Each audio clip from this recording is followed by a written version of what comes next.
கரிகாலச் சோழன் விதைத்த அறிவும் ஒழுக்கமும் காலப்போக்கில் சோழ நாட்டை உலக நாடுகள் வியக்கும் பேரரசாக மாற்றியது. அந்த நாட்டில் வாழ்ந்த மக்கள் தங்களை வெறும் குடிமக்களாக அல்லாமல் நாட்டின் வளர்ச்சிக்கு பொறுப்பானவர்களாக எண்ணத் தொடங்கினர். ஒரு மனிதன் உயர்ந்தால் குடும்பம் உயரும், ஒரு சமூகம் உயர்ந்தால் நாடு உயர்வு பெறும் என்ற கருத்து அனைவரின் மனதிலும் ஆழமாக பதிந்திருந்தது.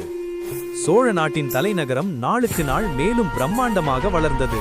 அகன்ற சாலைகள், உயர்ந்த கோபுரங்கள், கலைநயம் மிக்க மாளிகைகள், பரபரப்பான சந்தைகள் என நகரம் எப்போதும் உயிரோட்டத்துடன் காணப்பட்டது. வணிகர்கள் பல்வேறு நாடுகளிலிருந்து வந்து பொருட்களை வாங்கிச் சென்றனர். தமிழர்களின் கைவினை பொருட்கள், பட்டாடைகள், மசாலா பொருட்கள் மற்றும் வெண்கல சிலைகள் வெளிநாடுகளில் பெரும் வரவேற்பை பெற்றன. அதே நேரத்தில் கலை மற்றும் இலக்கியத்திற்கும் மிகுந்த முக்கியத்துவம் வழங்கப்பட்டது. அரசவைகளில் கவிஞர்கள் தங்கள் பாடல்களை பாடினர். இசைக்கலைஞர்கள் யாழ், முரசு மற்றும் பல பாரம்பரிய இசைக்கருவிகளை வாசித்தனர். கோவில்களின் சுவர்களில் வரலாற்று சம்பவங்கள் சிற்பங்களாக செதுக்கப்பட்டன. இளம் தலைமுறையினர் கலைகளையும் கல்வியையும் ஒன்றாக கற்றனர். அறிவும் கலையும் சேர்ந்தால்தான் மனிதன் முழுமை பெறுவான் என்று ஆசிரியர்கள் கூறினர். ஒரு நாள் சோழ நாட்டின் பெரிய கல்வி மையத்தில் அறிஞர்கள் கூடினர். அவர்கள் எதிர்கால தலைமுறைக்காக புதிய கல்வி முறைகளை உருவாக்க ஆலோசனை நடத்தினர். குழந்தைகள் கேள்வி கேட்க தயங்கக்கூடாது, கேள்விதான் புதிய அறிவின் கதவை திறக்கும் என்று வயதான அறிஞர் ஒருவர் கூறினார். அந்த வார்த்தைகள் அனைவராலும் பாராட்டப்பட்டன. அதன் பின்னர் பள்ளிகளில் மாணவர்கள் சிந்தித்து பேச ஊக்குவிக்கப்பட்டனர். இந்நேரத்தில் சோழ நாட்டின் கடற்படை மேலும் பலம் பெற்றது. கடல் வழிகளை பாதுகாக்க புதிய காவல் நிலையங்கள் அமைக்கப்பட்டன. கடற்கொள்ளையர்களை தடுக்க வீரர்கள் தொடர்ந்து கண்காணிப்பில் ஈடுபட்டனர். இதனால் வணிக கப்பல்கள் பாதுகாப்பாக பயணம் செய்ய முடிந்தது.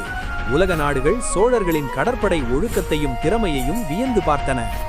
மக்களின் நலனுக்காக மருத்துவ மையங்களும் உருவாக்கப்பட்டன. மூலிகை மருத்துவர்கள் நோய்களுக்கு புதிய சிகிச்சை முறைகளை கண்டுபிடித்தனர். ஏழை மக்களுக்கும் இலவசமாக மருத்துவ உதவி வழங்கப்பட்டது. உடல் நலம் காக்கப்படும் போதுதான் அறிவு வளர முடியும் என்ற எண்ணம் நாட்டில் பரவியது. ஒரு வருடம் கடுமையான வறட்சி சோழ நாட்டை சோதித்தது. பல ஆறுகள் நீரின்றி குறைந்தன. ஆனால் கரிகாலன் உருவாக்கிய நீர்ப்பாசன அமைப்புகள் மக்களை காப்பாற்றின. பெரிய ஏரிகளில் சேமிக்கப்பட்ட நீர் கிராமங்களுக்கு பகிர்ந்தளிக்கப்பட்டது. மக்கள் ஒன்றிணைந்து தண்ணீரை சிக்கனமாக பயன்படுத்தினர்.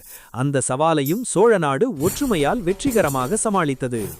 காலங்கள் மாறினாலும் கரிகால சோழனின் சிந்தனைகள் மாறவில்லை. அவன் பெயர் வெறும் ஒரு மன்னனின் பெயராக அல்லாமல் நல்லாட்சி, அறிவு மற்றும் மனிதநேயத்தின் அடையாளமாக மாறியது. உலகம் முழுவதும் இருந்து வந்த பயணிகள் சோழ நாட்டை பார்த்து, இங்கு மக்கள் செல்வத்தால் அல்ல, பண்பாலும் அறிவாலும் உயர்ந்தவர்கள் என்று ஆச்சரியத்துடன் கூறினர்.